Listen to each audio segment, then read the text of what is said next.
Je m'appelle Claire, j'ai 42 ans, et je ne sais plus qui je suis. Depuis des semaines, je passe mes journées dans une chambre d'hôpital, à regarder mon père, Paul, s'éteindre doucement. Les machines bipent sans relâche, un son qui me hante même dans mes rêves.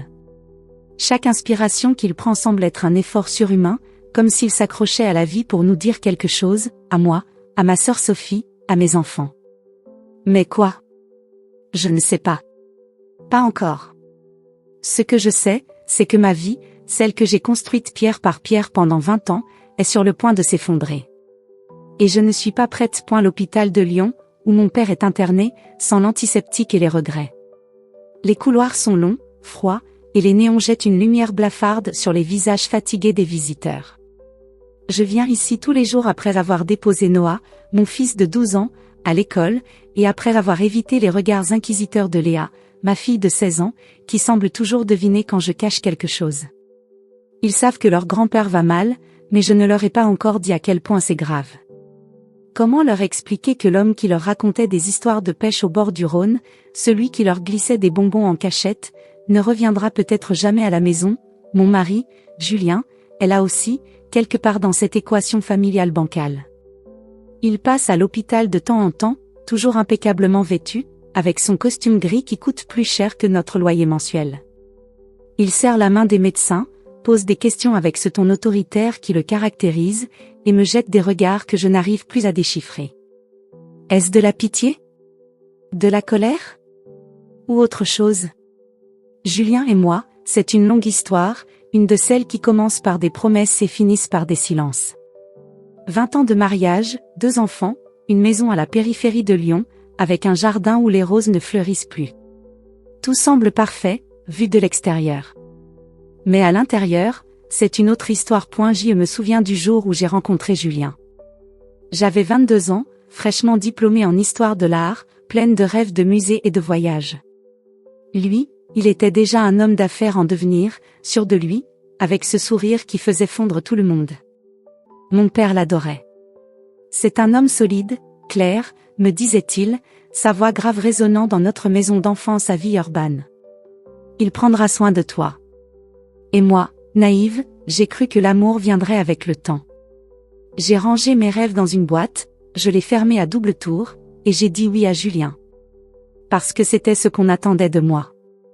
Parce que c'était plus facile. Mais aujourd'hui, assise sur cette chaise en plastique inconfortable à côté du lit de mon père, je me demande où est passée la Claire d'avant.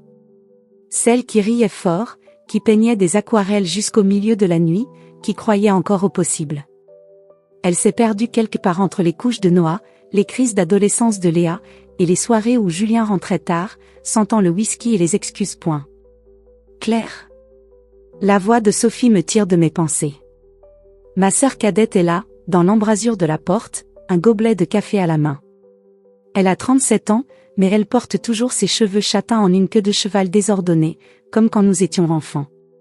Sophie, c'est l'opposé de moi, impulsive, vive, parfois trop franche.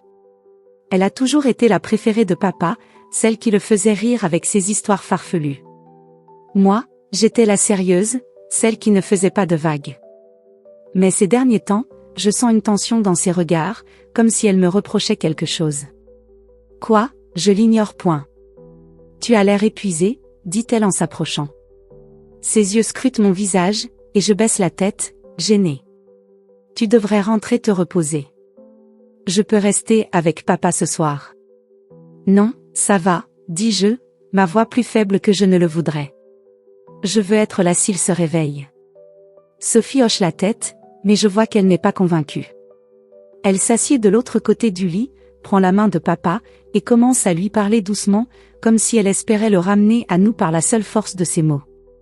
Je l'envie, cette capacité qu'elle a de toujours trouver les mots justes. Moi, je reste là, muette, à écouter le bip des machines, à sentir le poids de tout ce que je n'ai pas dit. Papa est allongé, les yeux fermés, son visage creusé par la maladie. Il a toujours été une force de la nature, un homme qui commandait le respect rien qu'en entrant dans une pièce. Quand nous étions petites, il nous emmenait, Sophie et moi, dans son vieux garage, où il réparait des motos. Il nous apprenait à reconnaître les outils, à ne pas avoir peur de se salir les mains. La vie, c'est comme une moto, Claire, me disait-il. Si tu ne tiens pas le guidon fermement, tu finis dans le fossé. J'ai essayé, papa. J'ai vraiment essayé de tenir le guidon. Mais là, tout de suite, j'ai l'impression que je suis déjà dans le fossé, et que personne ne le voit point. Un tout sautement me fait sursauter. C'est Julien, qui entre dans la chambre, son téléphone à la main. Il a cet air crispé qu'il affiche depuis des semaines, comme s'il portait le poids du monde sur ses épaules. Claire, il faut qu'on parle, dit-il, sans même me regarder. Sa voix est froide, tranchante, et mon estomac se noue. Je ne réponds pas tout de suite. Je ne veux pas avoir cette conversation ici, devant papa, devant Sophie. Mais Julien n'attend pas ma permission. Il s'approche, pose son téléphone sur la petite table à côté du lit, et croise les bras point. Pas maintenant, Julien, dis-je, essayant de garder une voix ferme. Pas ici. Oh, si, Claire. Justement ici. Il me fixe, et pour la première fois depuis longtemps, je vois quelque chose dans ses yeux. Pas de l'amour, pas de la tristesse. De la colère. Une colère qui me glace le sang. Sophie fronce les sourcils, sentant la tension. Qu'est-ce qui se passe, Julien, demande-t-elle, sont-on déjà sur la défensive? Elle a toujours eu ce réflexe de me protéger, même si elle ne le montre pas toujours point. Rien qui te concerne, Sophie, réplique Julien, sans quitter mon regard. C'est entre Claire et moi. Je sens mon cœur s'accélérer. Je ne sais pas ce qu'il va dire, mais je sais que ça va faire mal. J'ai toujours su que quelque chose couvait, comme une tempête au loin. Ces derniers mois, Julien était de plus en plus distant, rentrant tard, évitant mes questions. J'ai essayé de me convaincre que c'était le stress, son travail, la maladie de papa. Mais au fond, je savais qu'il y avait autre chose. Quelque chose que je refusais de voir point. Julien, s'il te plaît, dis-je, presque en murmurant. Pas devant papa. Il ricane, un son amer qui me fait frissonner. Devant papa? Tu crois qu'il ne mérite pas de savoir la vérité avant de... Il s'arrête, jette un coup d'œil à papa, et son expression s'adoucit un instant. Mais seulement un instant. Non, Claire. Il faut que ça sorte. Tout le monde doit savoir. Sophie se lève d'un bond, son café renversant quelques gouttes sur le sol. Mais de quoi tu parles, bon sang? Julien, arrête de jouer les mystérieux. Je veux parler, dire quelque chose, n'importe quoi, pour arrêter ce moment avant qu'il ne devienne incontrôlable. Mais ma voix reste coincée dans ma gorge. Je regarde papa, ses paupières closes, sa poitrine qui se soulève à peine. Et je me rends compte que je ne suis pas prête à affronter ce qui va suivre. Pas prête à voir ma vie exploser devant tout le monde. L'infirmière entre à ce moment-là, un plateau de matériel médical à la main. Elle sent la tension dans la pièce et hésite. Tout va bien ici, demande-t-elle, son regard passant de Julien à moi. Tout va bien, répond Julien, trop vite. Pour l'instant. Je baisse la tête, mes mains tremblent sur mes genoux. Je ne sais pas ce que Julien sait, ou ce qu'il croit savoir. Mais une chose est sûre, quelque chose s'est brisé, et je ne sais pas si je pourrai recoller les morceaux. Le silence dans la chambre d'hôpital est lourd, comme si l'air lui-même retenait son souffle. Les mots de Julien résonnent encore dans ma tête, tout le monde doit savoir. Je veux lui dire d'arrêter, de se taire, de ne pas détruire ce fragile équilibre que j'essaie de maintenir depuis des semaines. Mais avant que je puisse ouvrir la bouche, il se penche vers la table, attrape son téléphone, et le brandit comme une arme. Claire, tu veux jouer les innocentes? Sa voix est un mélange de colère et de triomphe, un ton que je ne lui ai jamais entendu. Il tapote l'écran de son téléphone, et je sens mon cœur s'arrêter. Sophie, debout à côté du lit de papa, fronce les sourcils, son gobelet de café oublié dans sa main. L'infirmière, qui s'apprêtait à vérifier les machines, s'immobilise, mal à l'aise. Et moi, je suis là, figé sur ma chaise, incapable de bouger, incapable de parler. Julien, arrête, dis-je enfin, ma voix tremblante. Pas ici, pas devant papa. Il me regarde, et pour la première fois, je vois une lueur de mépris dans ses yeux. Devant papa? Oh, Claire, je crois qu'il mérite de savoir qui est vraiment sa fille chérie avant de... Il s'interrompt, jette un coup d'œil à papa, dont la poitrine se soulève faiblement sous les draps blancs. Avant qu'il ne soit trop tard. Sophie fait un pas vers lui, son visage rouge de colère. Julien, qu'est-ce que tu racontes? Si tu as quelque chose à dire, dis-le clairement. Il ricane, un son qui me glace le sang. D'accord, Sophie. Puisque tu insistes. Il se tourne vers moi, son téléphone toujours à la main. Claire, ta sœur, ton père, tout le monde ici doit savoir la vérité. Tu me trompes depuis des années. Le mot « trompe » tombe comme une bombe. Je sens l'air quitter mes poumons.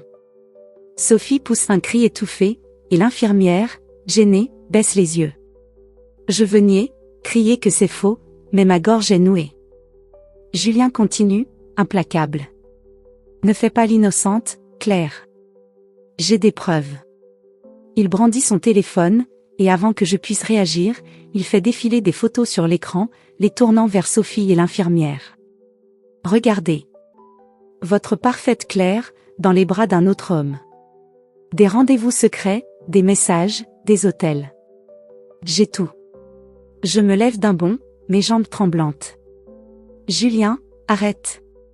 Ce n'est pas ce que tu crois. Mais ma voix se brise, et je sais que je semble coupable. Les photos, je ne les ai pas vues, mais je sais de quoi ils parlent. Ce ne sont pas ce qu'ils pensent, mais comment l'expliquer maintenant, alors que tout le monde me regarde comme si j'étais une étrangère? Sophie s'approche de Julien, arrache presque le téléphone de ses mains. Elle regarde l'écran, et son visage passe de la colère à l'incrédulité. Claire, murmure-t-elle, sa voix tremblante. Comment as-tu pu? Sophie, écoute-moi, dis-je, désespérée. Ce n'est pas vrai. Je n'ai jamais. Mais elle me coupe, ses yeux pleins de larmes. Comment as-tu pu nous faire ça? À papa, à tes enfants, à moi? Elle se tourne vers le lit, où papa est toujours inconscient, mais son visage semble plus pâle, plus fragile. Les machines commencent à biper plus fort, un son strident qui déchire le silence. L'infirmière se précipite vers le moniteur, vérifiant les chiffres qui clignotent. Je vais chercher le cardiologue, dit-elle, sa voix tendue, avant de sortir en courant. Julien ne s'arrête pas. Il s'approche de moi, son téléphone toujours à la main. Tu veux voir, Claire? Tu veux voir ce que tout le monde va voir? Il me montre l'écran, et je distingue vaguement une photo de moi, dans un café, avec un homme. Mon cœur s'arrête. Ce n'est pas une liaison. C'est le notaire, celui que j'ai rencontré pour. Mais je ne peux pas l'expliquer, pas maintenant, pas comme ça. Pas avec Sophie qui pleure, pas avec papa qui lutte pour respirer. J'ai tout enregistré, continue Julien, sa voix pleine de venin. Tes appels, tes messages, tes petits rendez-vous. Tu es finie, Claire. Je demande le divorce, et je vais obtenir la garde exclusive des enfants. Léa et Noah méritent mieux qu'une mère comme toi. Les mots me frappent comme des coups de poignard. Léa et Noah. Mes enfants. L'idée qu'ils puissent les éloigner de moi me donne la nausée. Julien, tu ne peux pas faire ça, dis-je, ma voix à peine audible. Tu ne comprends pas. Oh, je comprends parfaitement, rétorque-t-il. Tu as trahi tout le monde dans cette pièce. Et tu oses parler? Sophie, toujours en larmes, se tourne vers moi. Claire, dis-moi que c'est faux. Dis-moi qu'il ment. Mais je ne peux pas répondre.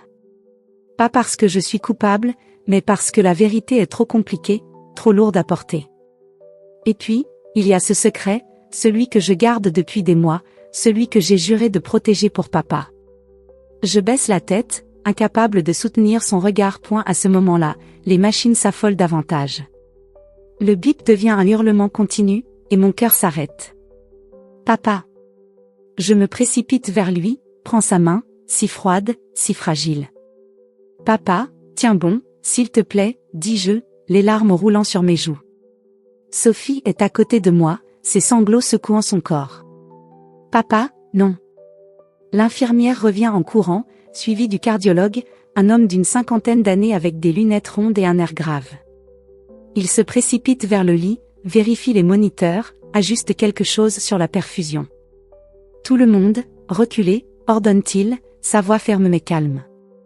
Julien, pour une fois, obéit, mais il garde son téléphone à la main, comme s'il n'avait pas fini. Le cardiologue examine papa, écoute son cœur, puis se tourne vers nous.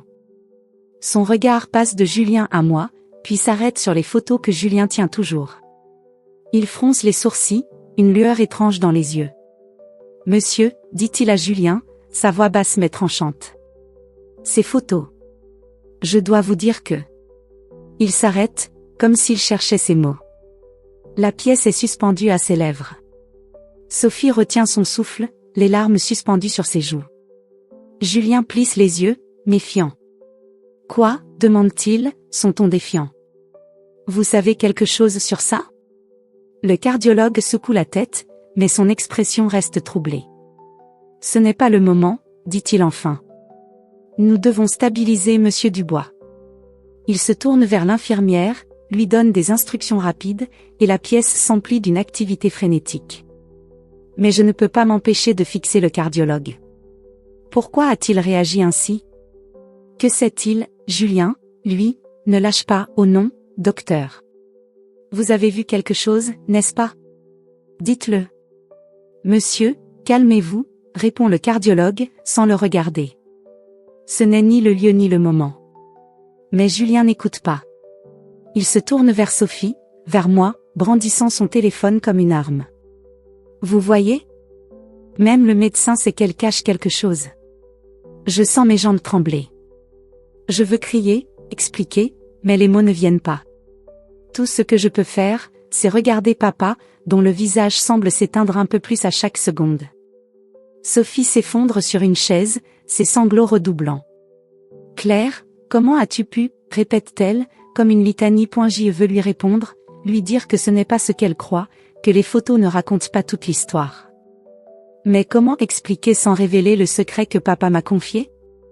Comment dire la vérité sans détruire ce qui reste de notre famille? Le cardiologue ajuste une dernière fois les machines, et le bip strident ralentit légèrement. Il est stabilisé pour l'instant, dit-il, mais sa voix est lourde. Mais il faut éviter tout stress supplémentaire. Julien ricane. Éviter le stress? Peut-être que Claire aurait dû y penser avant de détruire notre famille. Je ferme les yeux, les larmes brûlant mes paupières. Je ne peux pas supporter ça plus longtemps. Je veux courir, m'enfuir, mais je suis clouée au sol, prisonnière de cette chambre, de ces accusations, de ce secret qui pèse sur moi comme une pierre. Claire, murmure Sophie, sa voix brisée. Dis quelque chose. Défends-toi.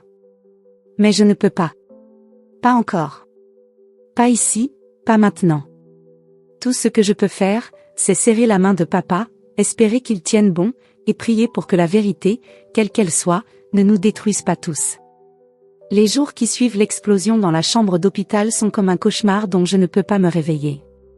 Chaque matin, je me lève avec l'espoir que tout cela n'était qu'un mauvais rêve, que Julien n'a pas brandi ses photos devant toute la famille, que Sophie ne m'a pas regardé avec cette haine dans les yeux, que papa n'a pas frôlé la mort à cause de nous. Mais la réalité me rattrape, brutale, implacable. Les machines continuent de biper dans ma tête, et les mots de Julien, « Tu es fini, Claire », résonnent comme une sentence. Je suis assise dans la cuisine de notre maison à Lyon, une tasse de café froid entre les mains. La maison est silencieuse, trop silencieuse.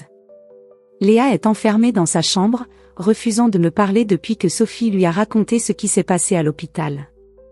Noah, lui, est à l'école, mais je sais qu'il sent que quelque chose ne va pas. Il pose moins de questions, me regarde moins dans les yeux. Mes enfants, mes trésors, me glissent entre les doigts, et je ne sais pas comment les retenir. Julien est parti depuis 2 jours.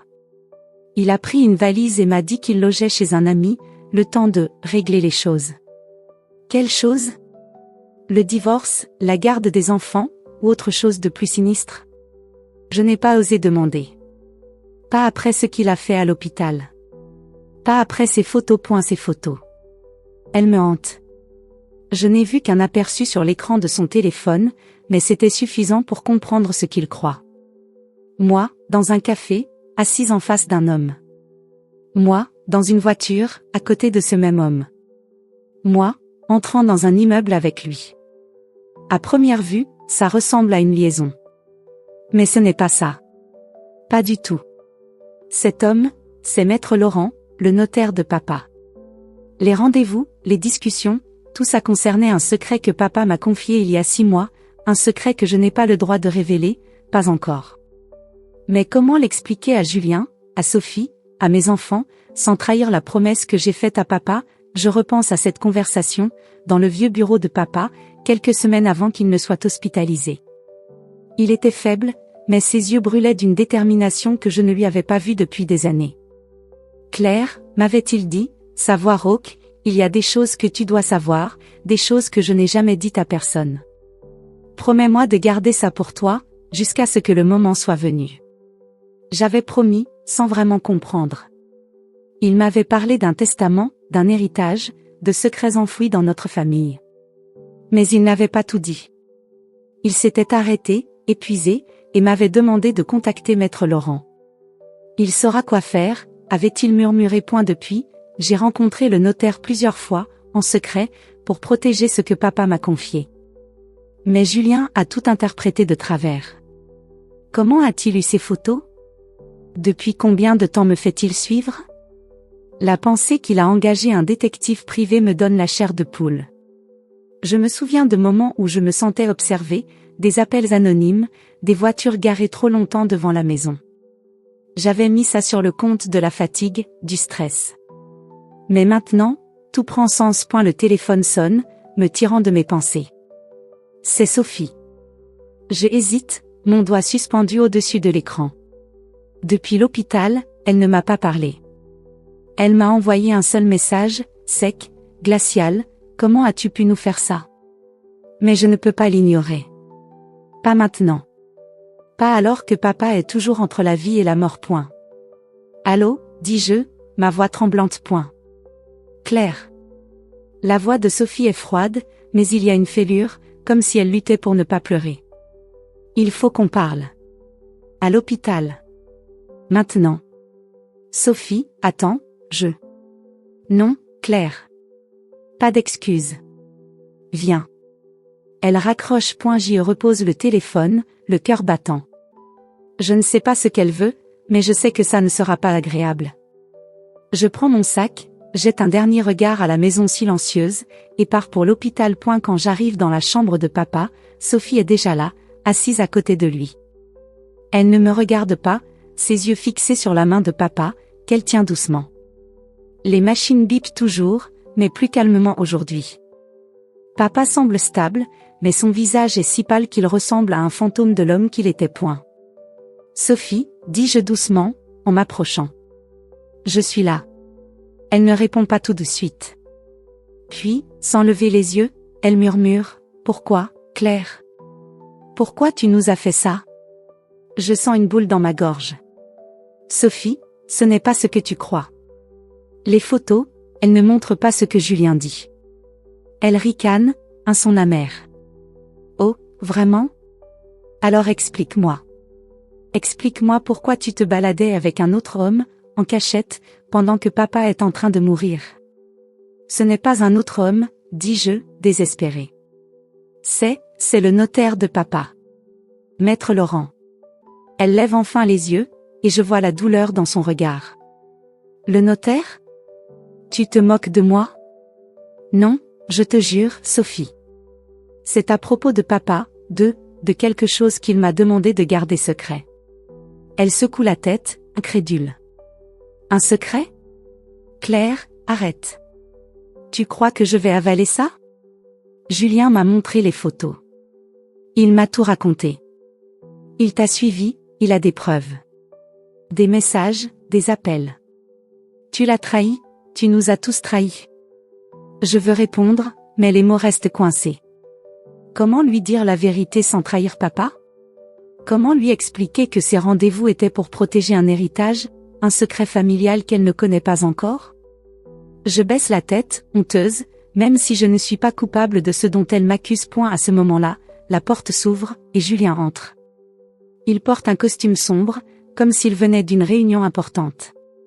Son regard est glacial, calculateur.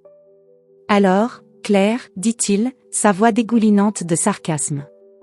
Tu as trouvé une nouvelle excuse? Julien, S'il te plaît, dis-je, au bord des larmes. Laisse-moi t'expliquer.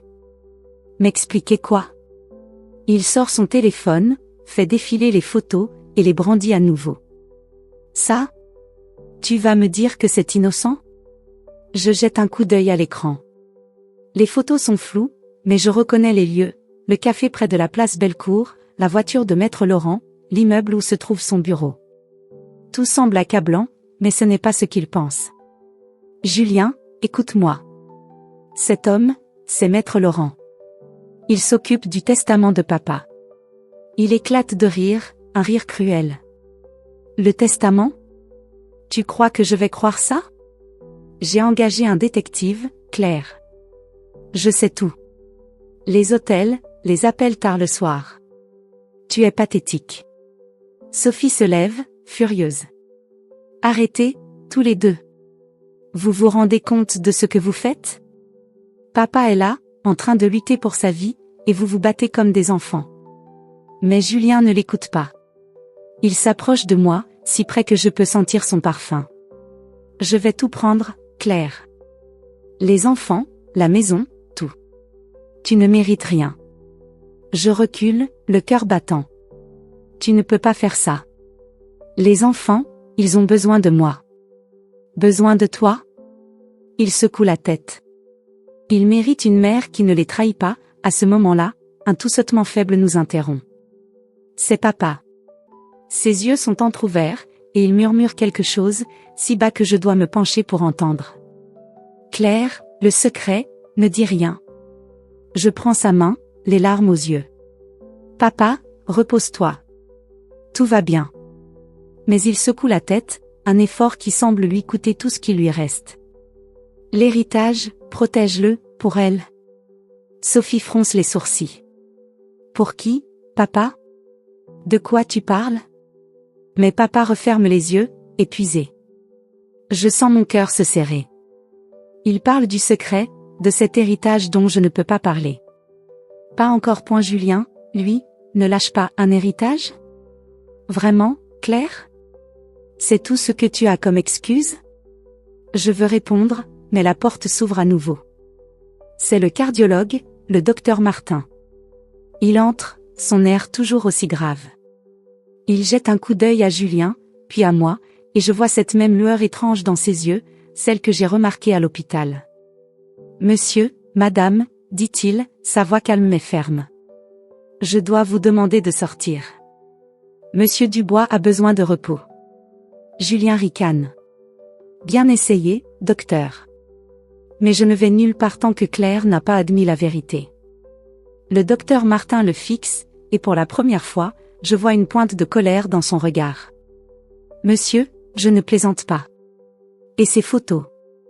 Il s'arrête, comme s'il pesait ses mots. Elles ne sont pas ce que vous pensez. Julien plisse les yeux. Qu'est-ce que vous savez, vous? Le cardiologue secoue la tête. Ce n'est pas à moi de le dire. Mais je vous conseille de réfléchir avant de faire plus de mal. Je reste figé, le cœur battant. Que sait-il? Pourquoi parle-t-il des photos? Et pourquoi ai-je l'impression qu'il en sait plus sur papa, sur moi, sur tout ça, qu'il ne le devrait? Sophie, toujours en larmes, se tourne vers moi. Claire, dis la vérité. S'il te plaît. Mais je ne peux pas. Pas encore. Pas avant de comprendre ce que papa voulait protéger, et pourquoi le docteur Martin semble impliqué. Je baisse la tête, les larmes roulant sur mes joues, et je murmure, je suis désolée, Sophie. La chambre d'hôpital est devenue une arène. Les murs, d'un blanc stérile, semblent se refermer sur nous, étouffant l'air déjà saturé de tension. Les bips des machines de papa résonnent comme un compte à rebours, et je sens chaque battement de mon cœur comme un coup de marteau. Julien est là, son téléphone toujours à la main, son regard brûlant de colère et de triomphe. Sophie, assise à côté du lit de papa, pleure en silence, ses épaules secouées par des sanglots qu'elle ne peut plus retenir. Le docteur Martin, le cardiologue, se tient près de la porte, son visage impassible mais ses yeux trahissant une inquiétude que je ne comprends pas encore. Et moi, Claire, je suis au centre de ce chaos, incapable de bouger, incapable de parler, prisonnière d'un secret que je ne peux pas révéler point. Alors, Claire, lance Julien, sa voix tranchante comme une lame. Tu n'as plus rien à dire? Pas d'autres mensonges pour te sortir de ce pétrin? Je veux répondre, crier que tout cela est un malentendu, que les photos qu'il brandit comme une arme ne montrent pas ce qu'il croit. Mais les mots restent coincés dans ma gorge. Comment expliquer que ces rendez-vous avec Maître Laurent, le notaire, étaient pour protéger un testament, un héritage, un secret que papa m'a confié? Comment dire la vérité sans briser ce qu'il reste de notre famille? Je baisse les yeux, mes mains tremblant sur mes genoux. Julien, s'il te plaît, dis-je enfin, ma voix à peine audible. Laisse-moi t'expliquer, en privé. Il ricane, un son cruel qui me fait frissonner. En privé? Non, Claire. Tout le monde ici mérite de savoir qui tu es vraiment.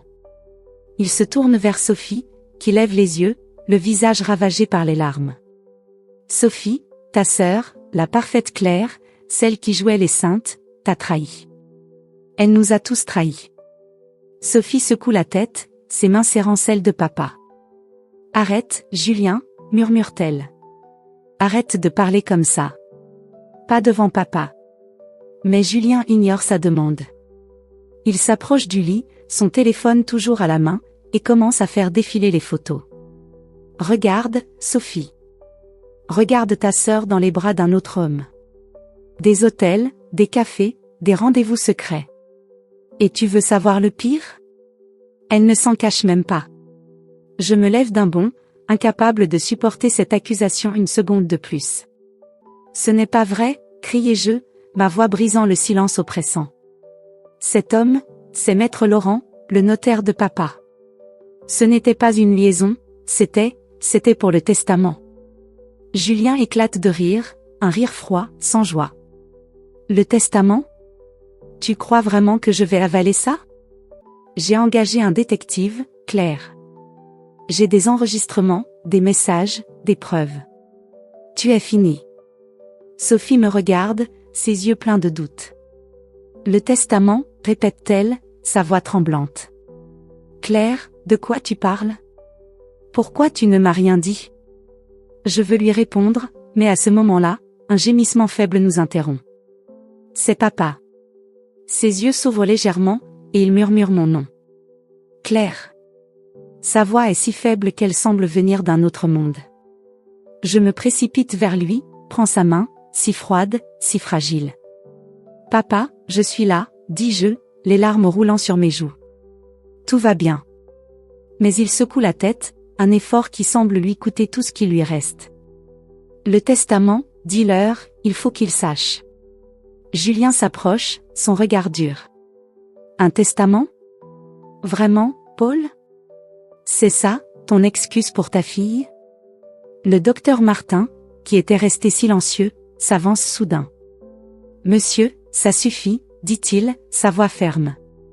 Vous mettez la santé de Monsieur Dubois en danger. Sortez, maintenant. Mais Julien ne bouge pas. Il fixe le cardiologue, un sourire narquois sur les lèvres. Vous savez quelque chose, n'est-ce pas, docteur? Vous avez vu les photos. Vous savez ce qu'elle a fait. Le docteur Martin secoue la tête, mais je vois une lueur dans ses yeux, quelque chose qui me glace le sang. Ce n'est pas ce que vous pensez, dit-il, sa voix basse mais lourde de sous-entendu. Ces photos, elles ne racontent pas toute l'histoire. Julien plisse les yeux, méfiant. Qu'est-ce que vous voulez dire? Le cardiologue hésite, son regard passant de Julien à moi, puis à Sophie. Ce n'est pas à moi de le dire, répond-il enfin. Mais je vous conseille de parler à Claire. Seul. Je sens mon cœur s'accélérer. Que sait-il? Pourquoi parle-t-il comme s'il connaissait mon secret? Je repense à ces rendez-vous avec Maître Laurent, aux documents que j'ai lus en cachette, aux mots de papa sur un héritage et un secret de famille. Et soudain, une pensée me frappe, et si le docteur Martin était impliqué? Et s'il savait quelque chose sur papa, sur nous, que je n'ai pas encore compris, mais avant que je puisse poser la question, Sophie se lève, furieuse. Ça suffit, crie-t-elle, sa voix brisant le silence. Claire, dis la vérité. Arrête de jouer avec nous. Je prends une profonde inspiration, sentant le poids de tout leur regard sur moi. c'est maintenant ou jamais. Je ne peux plus me cacher. D'accord, dis-je, ma voix tremblante mais déterminée. Les photos ne montrent pas une liaison. Elles montrent des rendez-vous avec Maître Laurent, le notaire de papa. Il m'a demandé de m'occuper d'un testament, un testament qu'il a caché à tout le monde. Sophie fronce les sourcils, incrédule. Un testament? Pourquoi en secret? Pourquoi tu ne m'as rien dit? Je baisse les yeux, incapable de soutenir son regard. Parce que ça concerne un héritage. Un héritage que papa voulait me confier, à moi seul. Un silence glacial s'abat sur la pièce. Julien éclate de rire, un rire amer. Un héritage? Tu crois que je vais croire ça? Tu penses que je suis assez stupide pour tomber dans ce piège? Mais Sophie, elle, ne rit pas. Elle me fixe, ses yeux pleins de douleur. Pourquoi toi, Claire? Pourquoi pas moi? Pourquoi papa t'aurait tout donné? Je veux répondre, mais les mots me manquent. Parce que la vérité, la vraie vérité, est encore plus lourde. Je repense aux documents que Maître Laurent m'a montrés, aux lettres que j'ai trouvées dans le grenier de papa, aux mots qu'il a murmurés dans son délire. Et soudain, je comprends que je ne peux plus garder ce secret. Pas si je veux sauver ma famille. Point. Sophie, dis-je, ma voix brisée. Ce n'est pas ce que tu crois. Le testament, il ne s'agit pas seulement d'argent. Il s'agit de toi. Elle recule, comme si je l'avais frappée. De moi? Qu'est-ce que tu veux dire? Je prends une profonde inspiration, sentant le poids du monde sur mes épaules. Papa, il n'est pas ton père biologique. Le silence qui suit est assourdissant. Sophie me fixe, les yeux écarquillés, comme si je venais de lui arracher le cœur. Julien, pour une fois, semble pris de court, son téléphone tombant légèrement dans sa main. Le docteur Martin baisse les yeux, et je vois ses mains trembler légèrement. Point. Quoi? Murmure Sophie, sa voix à peine audible. Qu'est-ce que tu viens de dire? Je sens les larmes couler sur mes joues, mais je continue, incapable de m'arrêter. Papa m'a raconté, il y a 6 mois. Il a dit que ta mère, notre mère, avait eu une liaison, avant ma naissance. Tu es né de cette liaison. Papa t'a élevé comme sa fille, mais il n'est pas ton père biologique. Sophie s'effondre sur la chaise, ses sanglots secouant son corps. Non, c'est impossible. Julien, lui, retrouve sa voix. Tu mens, Claire. Tu inventes ça pour détourner l'attention. Mais avant que je puisse répondre, le docteur Martin s'avance, sa voix grave brisant le chaos. Elle ne ment pas, dit-il, et tous les regards se tournent vers lui. Je suis le père biologique de Sophie. Un cri étouffé échappe à Sophie. Je me tourne vers le cardiologue, abasourdi. Vous, quoi? Il baisse les yeux, son visage marqué par une douleur ancienne. J'ai connu votre mère, il y a longtemps. Nous sommes aimés, brièvement. Quand elle m'a dit qu'elle était enceinte, elle a choisi de rester avec Paul. J'ai respecté sa décision. Mais j'ai toujours su, pour Sophie. Sophie secoue la tête, les larmes roulant sur ses joues. Non, vous mentez, tous les deux. Julien, lui, éclate de rire, un rire hystérique. C'est quoi, cette histoire? Vous pensez vraiment que je vais croire ça? Claire, tu as orchestré tout ça pour me faire passer pour un idiot. Mais je l'ignore. Je m'approche de Sophie, pose une main sur son épaule, mais elle me repousse violemment. Ne me touche pas, crie-t-elle. Tu savais, et tu ne m'as rien dit. À ce moment-là, les machines s'affolent à nouveau. Papa, toujours conscient, lutte pour respirer. Le docteur Martin se précipite vers lui, ajuste la perfusion, mais ses mains tremblent. Paul, tenez bon, murmure-t-il. Je me tourne vers papa, les larmes brouillant ma vision. Papa, je suis désolé, je ne voulais pas. Mais il secoue la tête, un sourire faible sur les lèvres. Claire, tu as fait ce qu'il fallait, protège-la. Et puis, ses yeux se ferment, et les machines hurlent. Le docteur Martin appelle l'infirmière, et la pièce s'emplit d'une activité frénétique. Sophie s'effondre en sanglots, Julien reste figé, son téléphone toujours à la main, et moi, je suis là, au milieu de ce chaos, sentant que tout ce que j'ai essayé de protéger vient de s'effondrer. Le chaos de la chambre d'hôpital semble encore vibrer dans mes os, même des jours plus tard. Les révélations ont éclaté comme des éclats de verre, blessant tout le monde dans leur sillage, le secret du testament de papa, la vérité sur la paternité de Sophie, l'implication inattendue du docteur Martin. Je n'arrive pas à chasser l'image de Sophie, effondrée, ses sanglots résonnant dans la pièce, ni celle de papa, luttant pour respirer alors que les machines hurlaient. Et Julien. Julien, avec son sourire cruel et son téléphone brandi comme une arme. Mais aujourd'hui, je ne suis plus la Claire qui baisse la tête et se tait. Aujourd'hui, je vais me battre. Je suis dans le salon de notre maison à Lyon, entourée de boîtes en carton. J'ai commencé à trier mes affaires, celles des enfants, comme si déménager pouvait effacer les dernières semaines. Mais la vérité, c'est que je ne sais pas où aller. Pas encore.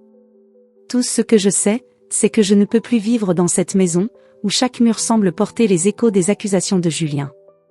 Léa et Noah sont à l'étage, dans leur chambre. Ils savent que quelque chose a changé, mais je n'ai pas encore trouvé les mots pour leur expliquer. Comment leur dire que leur père veut me prendre à eux? Comment leur parler du secret de leur grand-père, de leur tante, de cette famille qui se fracture sous leurs yeux? Le téléphone sonne, et je sursaute.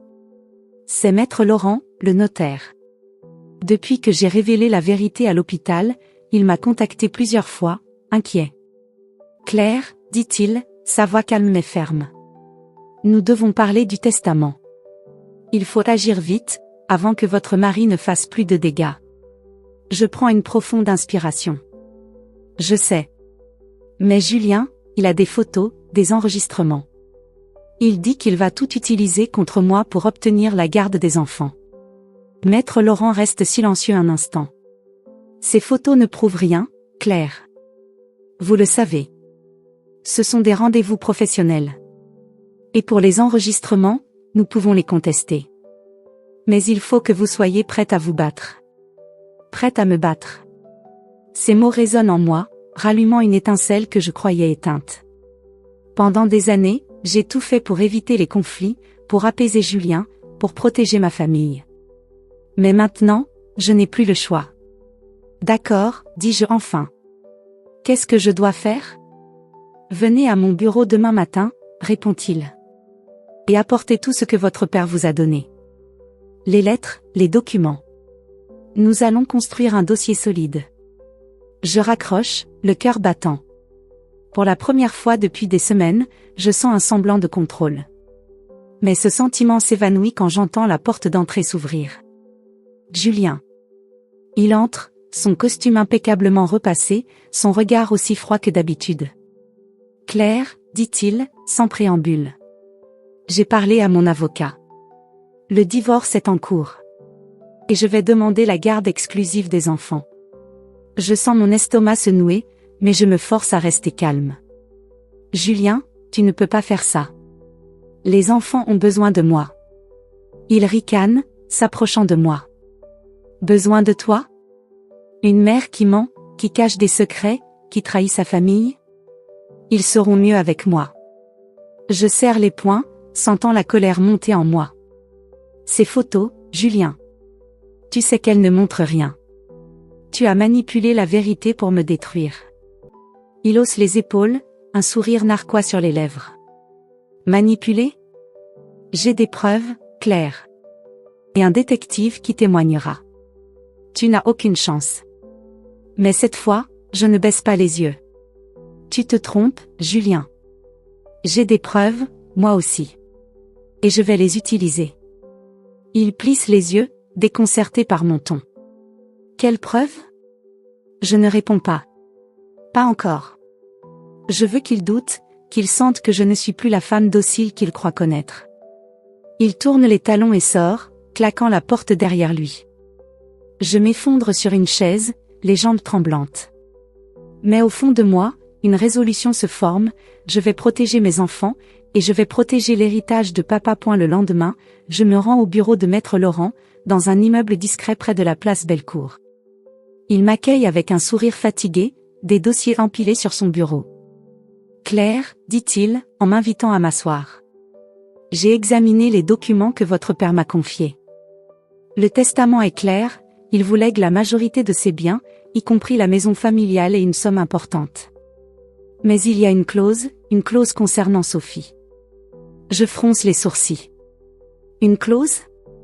Il hoche la tête, poussant une enveloppe cachetée vers moi.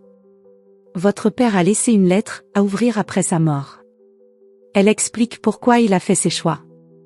Mais il m'a aussi demandé de veiller à ce que Sophie soit protégée, même si elle n'est pas sa fille biologique. Je prends l'enveloppe, mes mains tremblant légèrement. Et Julien? Il sait pour le testament. C'est pour ça qu'il fait tout ça, n'est-ce pas? Maître Laurent acquiesce. Votre mari a essayé de me contacter, il y a quelques semaines. Il voulait des informations sur le testament. Quand j'ai refusé, il a dû engager ce détective pour vous suivre. Les photos, elles ont été prises hors contexte pour vous discréditer. Je sens une colère sourde monter en moi. Julien n'a jamais aimé papa, pas vraiment. Il voyait en lui un obstacle, un homme qui me protégeait trop. Et maintenant, il veut s'emparer de tout, même de l'héritage que papa voulait protéger. Que puis-je faire, demandai-je point. Nous allons déposer une plainte pour manipulation de preuves, répond maître Laurent. Et nous allons prouver que ces photos ne montrent rien d'autre que des réunions professionnelles. Mais vous devez être prête à affronter Julien au tribunal. Je hoche la tête, déterminée. Je suis prête. Quelques jours plus tard, je retourne à l'hôpital. Papa est toujours là, plus faible chaque jour, mais conscient par moments. Sophie est à ses côtés, mais elle m'évite toujours. Depuis la révélation sur sa paternité, elle n'a pas voulu me parler. Je ne peux pas lui en vouloir. Apprendre que l'homme qu'elle a toujours considéré comme son père ne l'est pas, ça doit être dévastateur. Je m'assieds à côté du lit, prenant la main de papa. Il ouvre les yeux, un sourire faible sur les lèvres. Claire, murmure-t-il. Tu as dit la vérité. Je sens les larmes monter. Papa, je suis désolé. Je ne voulais pas faire de mal à Sophie.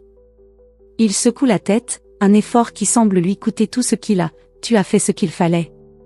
Sophie, elle comprendra. À ce moment-là, Sophie entre dans la pièce. Elle s'arrête net en me voyant, son visage fermé. Claire, dit-elle, sa voix froide. Qu'est-ce que tu fais ici? Je veux parler, Sophie, dis-je doucement. S'il te plaît. Elle hésite, puis s'assied de l'autre côté du lit. Parler de quoi? Du fait que tu m'as menti toute ma vie? Je prends une profonde inspiration. Je ne savais pas, Sophie. Pas avant que papa me le dise, il y a 6 mois. Il voulait te protéger. Elle ricane, mais ses yeux sont pleins de larmes. Me protéger? En me cachant qui je suis?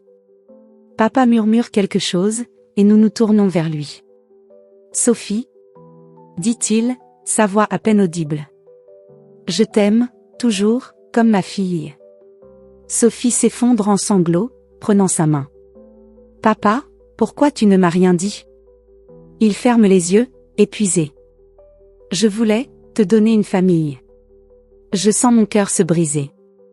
Je tends la main vers Sophie, mais elle ne me repousse pas cette fois. Elle me regarde, et pour la première fois, je vois autre chose que de la colère dans ses yeux. De la douleur, oui, mais aussi une lueur de compréhension. Une semaine plus tard, je me tiens dans une salle d'audience, face à Julien et son avocat. C'est une audience préliminaire pour le divorce, mais je sais que tout se joue ici. Maître Laurent est à mes côtés, un dossier épais sous le bras. Les photos de Julien, ses accusations, tout repose sur sa capacité à me discréditer. Mais nous avons préparé notre défense. Quand l'avocat de Julien présente les photos, Maître Laurent se lève. Votre honneur, dit-il, sa voix calme mais assurée. Ces photos ne montrent rien d'autre que des réunions professionnelles entre ma cliente et moi-même, dans le cadre de la gestion d'un testament. Nous avons des preuves écrites, des emails, des contrats, qui confirment cela. Julien blêmit, mais il ne se rend pas, et les enregistrements, lance-t-il. J'ai des messages, des appels. Maître Laurent sourit, un sourire froid. Ces enregistrements, obtenus illégalement, ne seront pas recevables. Et nous avons des témoins, dont le docteur Martin, qui confirmeront que Madame Dubois n'a jamais agi de manière inappropriée. Le juge fronce les sourcils, examinant les documents. Puis il se tourne vers Julien. Monsieur, vos accusations semblent reposer sur des suppositions. Je vous conseille de revoir votre stratégie. Julien s'effondre sur son siège, et pour la première fois, je vois la peur dans ses yeux. Il sait qu'il a perdu point quelques jours plus tard, je reçois une lettre de papa, écrite avant sa mort. Il y explique tout, pourquoi il a choisi de me confier l'héritage, pourquoi il a caché la vérité à Sophie, pourquoi il a aimé notre mère malgré tout. Claire, écrit-il, tu es forte. Protège Sophie, protège tes enfants. Et pardonne-moi. Papa s'éteint 2 jours après l'audience. Sophie et moi sommes à ses côtés, main dans la main, pleurant ensemble pour la première fois depuis des semaines. Le docteur Martin est là aussi, discret mais présent. Il promet à Sophie de lui raconter son histoire, de l'aider à comprendre qui elle est. Julien, lui, recule. Il accepte une garde partagée des enfants, sachant qu'il n'a plus d'arguments. Léa et Noah, bien que blessés, commencent à me parler à nouveau. Maman, me dit Léa un soir, je sais que tu as fait ça pour nous protéger. Je les serre dans mes bras, sentant enfin un peu de lumière percer les ténèbres. Le combat n'est pas fini, mais pour la première fois, je crois que je peux y arriver. Le soleil se lève sur Lyon, baignant la ville d'une lumière douce, presque hésitante, comme si elle craignait de troubler le silence de l'aube. Je suis assise sur la terrasse de ma nouvelle maison, une petite maison en pierre à la périphérie de la ville, loin des souvenirs oppressants de l'ancienne. Une tasse de thé fume entre mes mains, et je regarde le jardin, où les premières fleurs commencent à éclore. Des pivoines, celles que papa aimait tant. Chaque pétale me rappelle ses mots, ses rires, sa force. Et chaque pétale me rappelle aussi que, malgré tout, j'ai survécu. 6 mois ont passé depuis la mort de papa. 6 mois depuis que la vérité a éclaté dans cette chambre d'hôpital, brisant notre famille avant de nous obliger à la reconstruire. 6 mois depuis que j'ai regardé Julien dans les yeux, au tribunal, et que j'ai tenu bon, refusant de laisser ces mensonges me détruire. 6 mois depuis que Sophie et moi avons pleuré ensemble, main dans la main, à côté du lit de papa, alors qu'il s'éteignait doucement. Ces 6 mois ont été les plus durs de ma vie, mais ils m'ont aussi appris qui je suis. Et qui je veux être. Je repense souvent à cette dernière lettre de papa, celle qu'il a écrite avant de partir. Je l'ai lue tant de fois que les mots sont gravés dans mon cœur. Claire, écrivait-il, tu es le roc de cette famille. Tu l'as toujours été. Protège Sophie, protège tes enfants, et pardonne-moi pour les secrets que j'ai gardés. J'ai aimé ta mère, j'ai aimé Sophie, et je t'ai aimé, toi, plus que tout. Ces mots m'ont porté, même dans les moments les plus sombres, quand je doutais de moi, quand je craignais de perdre Léa et Noah, quand je pensais que la vérité nous avait brisés pour toujours. La maison est calme ce matin. Léa est au lycée, Noah à l'école, et je savoure ce rare moment de solitude. Mais ce n'est pas une solitude pesante, comme avant. C'est une solitude choisie, un espace pour respirer, pour réfléchir. J'ai déménagé ici il y a 3 mois, après l'audience finale pour le divorce. Julien a accepté la garde partagée, à contre-cœur, mais il sait qu'il a perdu la bataille. Les photos, les enregistrements, tout ce qu'il pensait utiliser contre moi s'est retourné contre lui. Maître Laurent a été implacable, prouvant que les preuves de Julien étaient manipulées, obtenues illégalement. Le juge a tranché en ma faveur, et même si Julien reste une ombre dans nos vies, il n'a plus le pouvoir de me détruire. Léa et Noah commencent à guérir, eux aussi. Léa, avec son tempérament d'adolescente, m'a longuement interrogée sur ce qui s'était passé. Maman, m'a-t-elle dit un soir, alors que nous faisions la vaisselle ensemble, pourquoi tu ne nous as pas tout dit dès le début? J'ai pris sa main, cherchant les mots justes. Parce que je voulais vous protéger, ai-je répondu. Parce que parfois, la vérité fait plus mal que le silence. Elle a hoché la tête, et même si elle n'a pas tout compris, je sais qu'elle m'aime. Noah, lui, est plus silencieux, mais il me serre dans ses bras plus souvent qu'avant, comme s'il sentait que nous avons traversé une tempête ensemble. Sophie. Sophie est une autre histoire. Après la révélation sur sa paternité, elle s'est refermée sur elle-même, refusant de me parler pendant des semaines. Je ne pouvais pas lui en vouloir. Apprendre que l'homme qu'elle appelait papa n'était pas son père biologique, que le docteur Martin, ce cardiologue discret, était celui qui lui avait donné la vie, c'était trop. Mais un soir, elle est venue me voir, ici, dans cette maison. Elle tenait une bouteille de vin et un sourire fragile.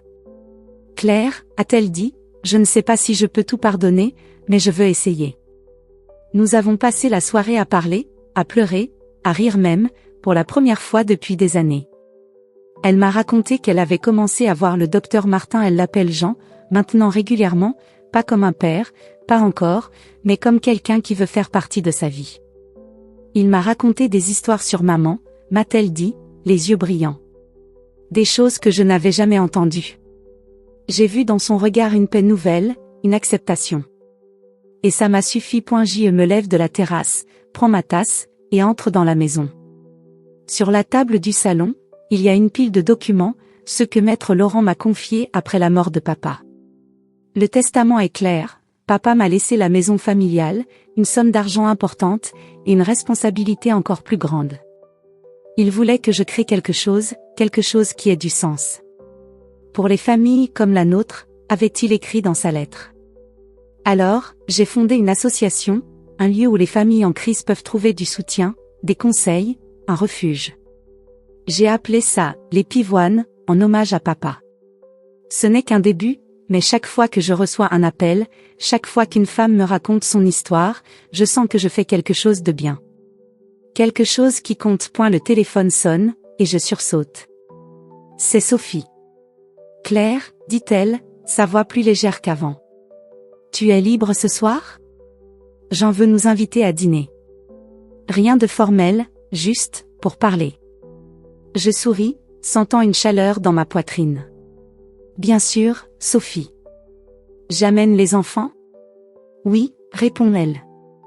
Ils adorent Jean, tu sais. Surtout Noah. Il lui a promis de lui apprendre à jouer aux échecs. Je ris, un rire sincère, le premier depuis longtemps. D'accord. À ce soir, alors. En raccrochant, je me rends compte que c'est la première fois que je pense à l'avenir sans peur. Pendant des mois, j'ai vécu dans l'ombre des accusations de Julien, dans la douleur de perdre papa, dans la crainte de perdre mes enfants. Mais maintenant, je vois une lumière, fragile mais réelle. Sophie et moi sommes en train de reconstruire notre lien, pas à pas. Léa et Noah commencent à comprendre, à leur manière, ce que nous avons traversé. Et moi, je commence à me retrouver. J'y prends la lettre de papa, celle que je garde toujours près de moi, et je relis les dernières lignes. Claire, tu es plus forte que tu ne le crois. Vis pour toi, maintenant. Ces mots me frappent différemment aujourd'hui. Pendant des années, j'ai vécu pour les autres, pour Julien, pour les enfants, pour papa. Mais maintenant, je veux vivre pour moi. Pas égoïstement, mais pleinement, en honorant qui je suis, qui j'ai toujours été. Un souvenir me revient, un de ces moments que je chéris comme un trésor. J'avais 10 ans, peut-être 11, et papa m'avait emmené au bord du Rhône, juste lui et moi. Nous avions passé l'après-midi à lancer des cailloux dans l'eau, à regarder les ricochets danser à la surface. Claire, m'avait-il dit, ses yeux pétillants, la vie, c'est comme ces cailloux. Parfois, tu rates, et ils coulent. Mais parfois, ils dansent, et c'est magnifique. Continue d'essayer, ma fille. Ce jour-là, j'avais ri, pensant qu'il parlait juste de cailloux. Mais maintenant, je comprends. Il parlait de moi, de nous, de cette capacité à continuer, même quand tout semble perdu. Ce soir, après le dîner avec Sophie et Jean, je prends Léa et Noah dans mes bras. Nous sommes assis sur le canapé, un vieux film en noir et blanc à la télévision. Noah pose sa tête sur mon épaule, et Léa, pour une fois, ne proteste pas quand je passe mon bras autour d'elle. Maman, dit-elle soudain, sa voix douce. Tu vas bien, maintenant, hein? Je souris, les larmes aux yeux. Oui, ma chérie. Je vais bien. Et c'est vrai. Pas parfait, pas encore. Il y aura d'autres défis, d'autres blessures à guérir. Julien est toujours là, quelque part, et je sais qu'il ne lâchera pas facilement. Mais pour la première fois, je me sens prête. Prête à être la mère que mes enfants méritent, la sœur que Sophie a besoin d'avoir, la femme que papa savait que je pouvais être. Je regarde par la fenêtre, où les étoiles commencent à apparaître dans le ciel de Lyon. Et je murmure, pour moi-même, pour papa, merci. Merci pour les leçons, pour la force, pour l'amour. Merci de m'avoir montré que, même après la tempête, les pivoines peuvent fleurir à nouveau.